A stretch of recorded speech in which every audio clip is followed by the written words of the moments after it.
개경계 무상심신미묘법 백천만검난조의 아금문견득수지 원해열의 진실의 개법장진언 오 말하나 말하다 오 말하나 말하다 오 말하나 말하다.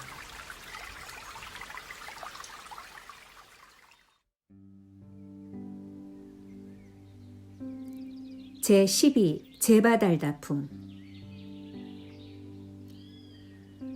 그때 부처님께서는 모든 보살들 그리고 하늘 천신과 사람 등 여러 사부대중들에게 이르시었다. 나는 과거 한량없는 것 동안 법화경을 구할 적에 단 한 번도 게으름을 피운 적이 없었느니라. 아주 오랜 것 동안 항상 국왕이 되어서도 위 없이 높은 깨달음을 구하려고 발언했으며 단 한 차례도 마음으로 물러서지 아니하였느니라.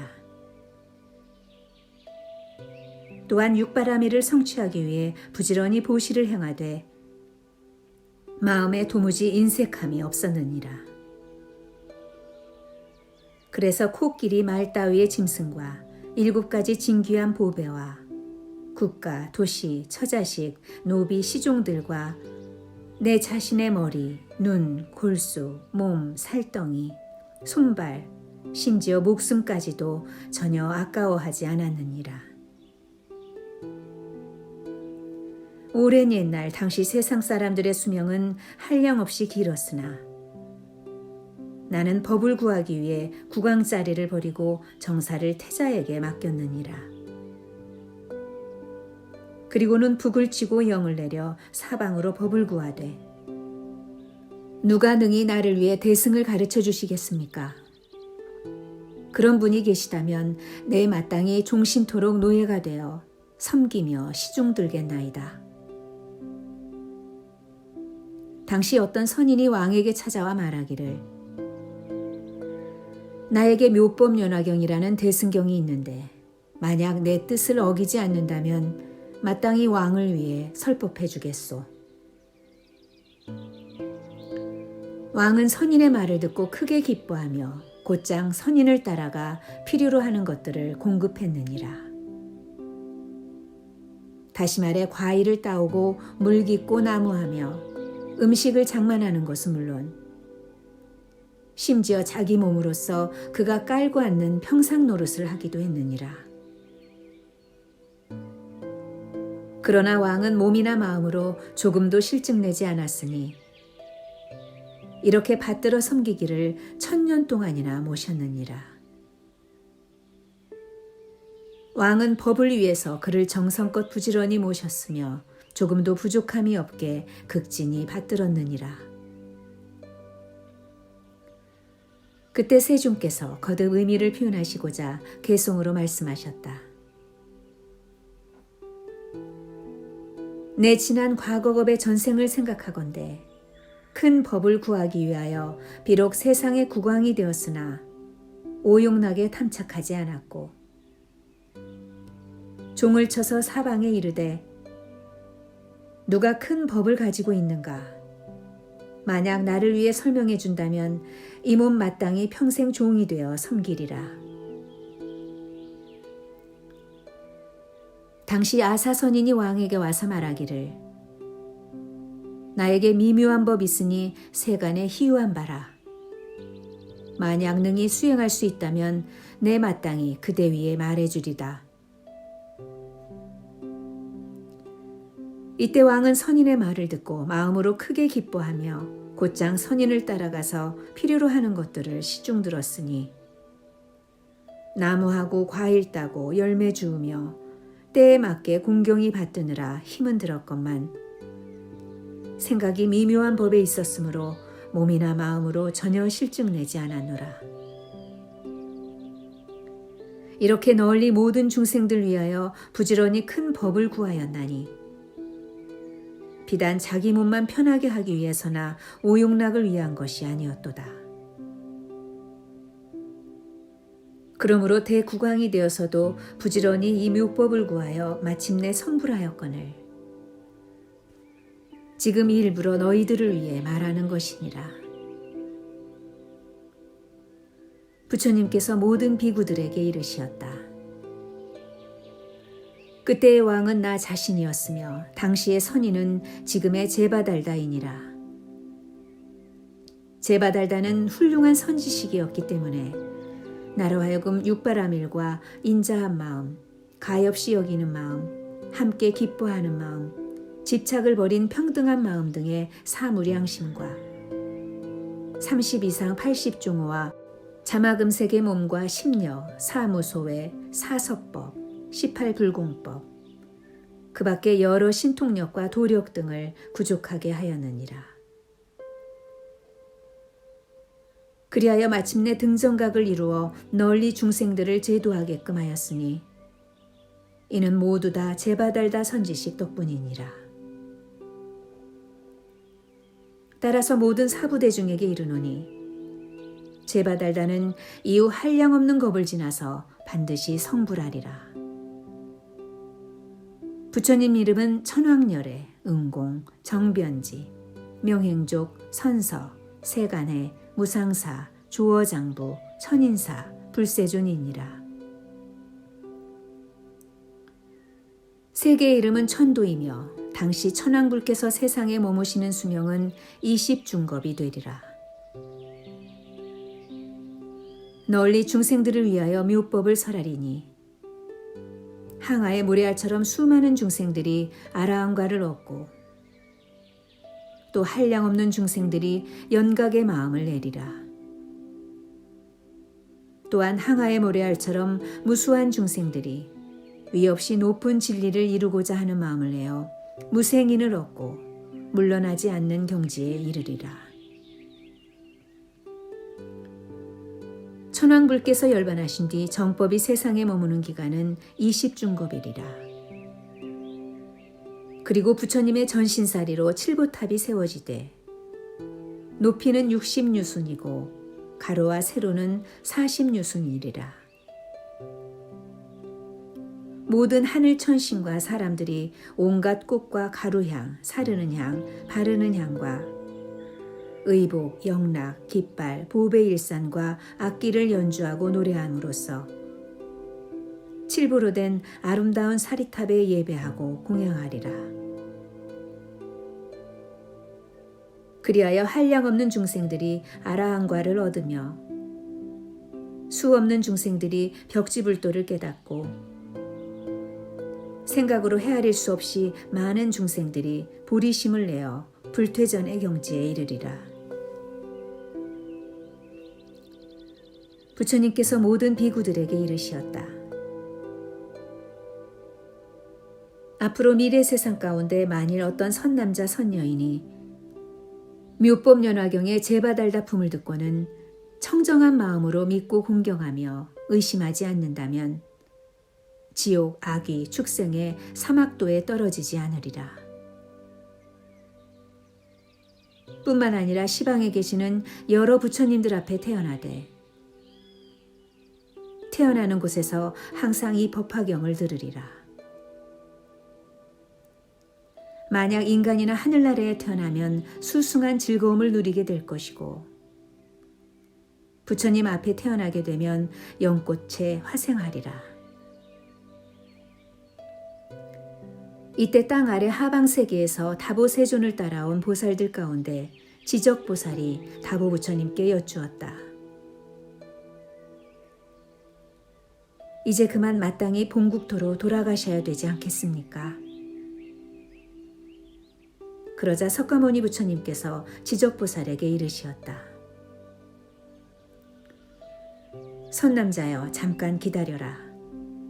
여기 문수사리 보살이 있는데 서로 만나서 묘법에 대해 논설한 다음 본국토로 돌아가도록 해라. 그때 문수사리 보살은 수레바퀴만큼 커다란 1000개의 꽃잎으로 된 연꽃 위에 앉았고 같이 따라온 보살들도 역시 보배 연꽃 위에 앉은 채 큰 바닷속 사갈라 용궁으로부터 자연이 솟아나와 허공 속에 떠서 멈추었다. 이윽고 영취산에 이르자 연꽃 위에서 내려 부처님 계신 곳으로 나아가 머리 숙여 다보 부처님과 석가모니 부처님 두 분 세존의 발에 절하였다. 예배를 마친 다음 문수사리 보살은 지적보살이 있는 데로 가서 서로 함께 안부를 물으며 인사를 나누고는 물러나 한쪽에 앉았다. 지적보살이 문수사리 보살에게 물었다. 인자께서 용궁에 가셔서 얼마나 많은 중생들을 교화하셨습니까? 문수사리 보살이 대답하였다. 그 수는 한량이 없어서 가히 헤아릴 수가 없습니다. 입으로 말할 수 없을 뿐만 아니라 마음으로도 짐작할 수가 없답니다. 그러니 잠깐만 기다리십시오. 이제 저절로 증명이 되어 아시게 될 것입니다. 문수사리 보살의 말이 미처 끝나기도 전에 무수한 보살들이 보배 연꽃 위에 앉은 채 바닷속에서부터 솟아나왔다. 그리고 영취산으로 다가와 허공 가운데 떠 있거늘 이들은 전부 다 문수사리 보살이 교화하여 제도한 보살들이었다. 이들은 보살행을 구족하고 모두 함께 육바라밀을 논설하였는데 본래 성문이었던 사람들은 허공 속에서 성문 수행에 대해 말하기도 했지만 지금은 모두 대승의 공한 이치를 수행하고 있었다. 문수사리 보살이 지적보살에게 일러 말하기를 바닷속에서 교화한 일이 이러합니다. 그때 지적보살이 개송으로서 찬탄하였다. 큰 지혜와 높은 위덕, 용맹스런 뜻으로 무량중생 교화하고 제도하신 일, 지금 이 모임에 있는 대중과 내가 이미 확인했나니 실상의 뜻 펼치시어 일승법을 열어 밝히시고 널리 모든 중생들 인도하사 깨달음을 속히 이루게 하시었도다. 문수사리 보살이 말하였다. 나는 바닷속에서 오직 항상 묘법연화경만 연설하여 가르쳤답니다. 지적보살이 문수사리 보살에게 물었다. 이 경전은 매우 깊고 미묘하여 모든 경전들 가운데 보배이자 세상에서 아주 희유한 바입니다. 그런데 과연 어떤 중생이든 부지런히 정진하며 이 법화경을 수행한다고 해서 정말로 빨리 성불할 수 있겠습니까? 문수사리 보살이 대답하였다. 사갈라 용왕의 딸이 하나 있는데 나이가 이제 겨우 8살밖에 안 되었습니다.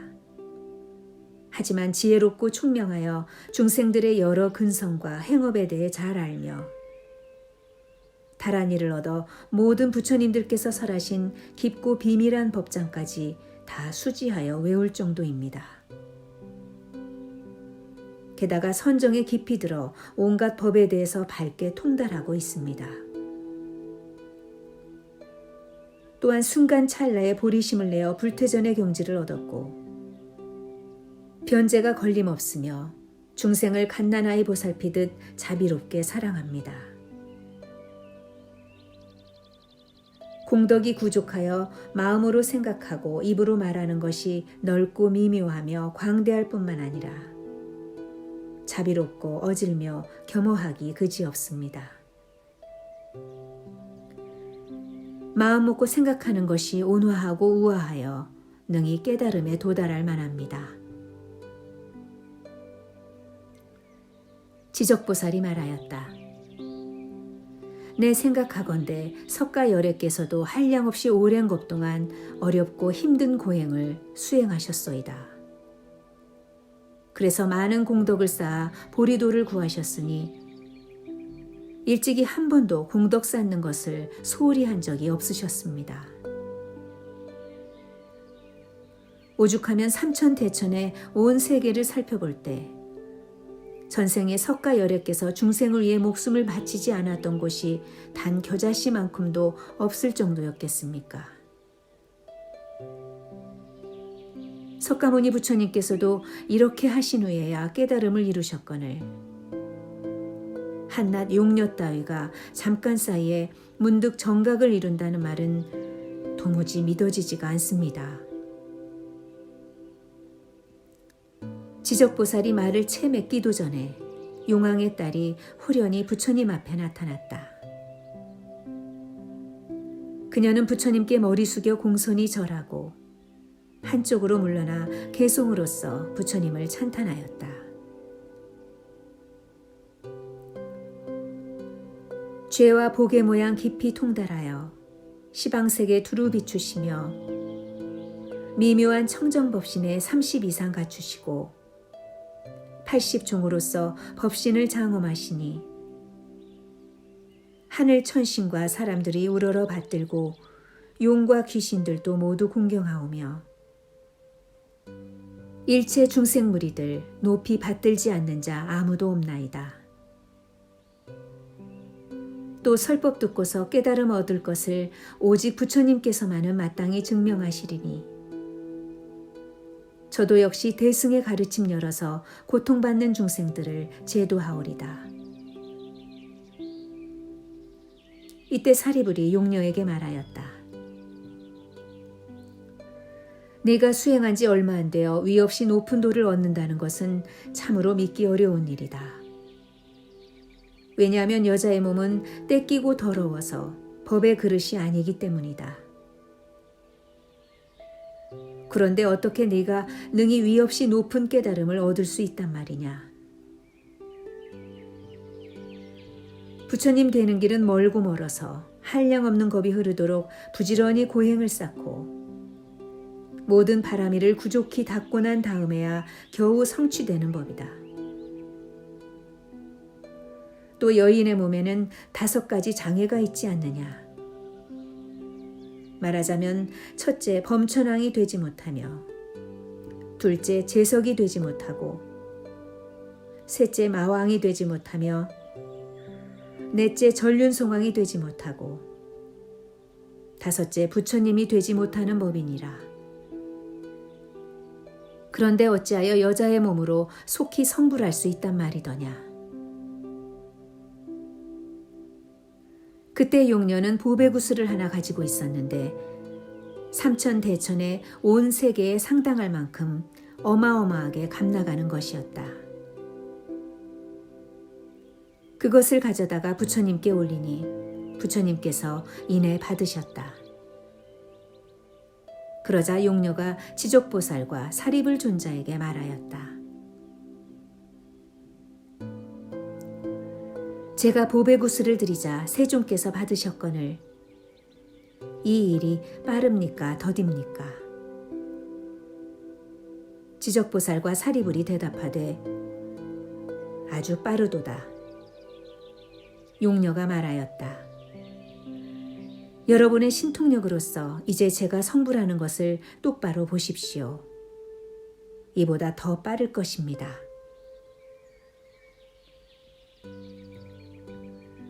당시 모인 대중들이 다 용녀를 바라보자 잠깐 사이에 남자로 변하여 보살행을 구족하였다.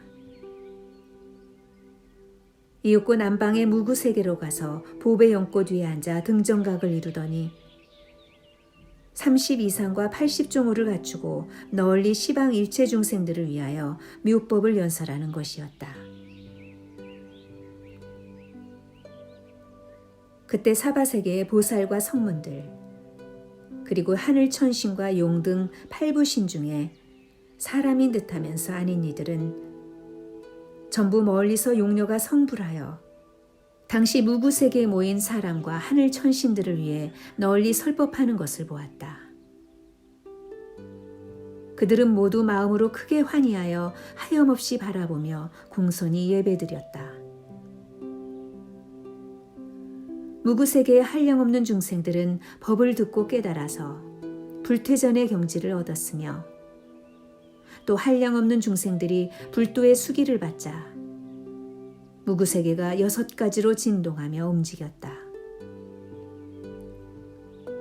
그리고 3,000명의 사바세계 중생들도 불태전의 경지에 머물게 되었고 다른 3,000명의 중생들은 보리심을 내어 수기를 받았다. 이에 지적보살과 사리불 그리고 일체 대중들은 용녀의 성부를 잠자코 인정하며 받아들일 수밖에 없었다.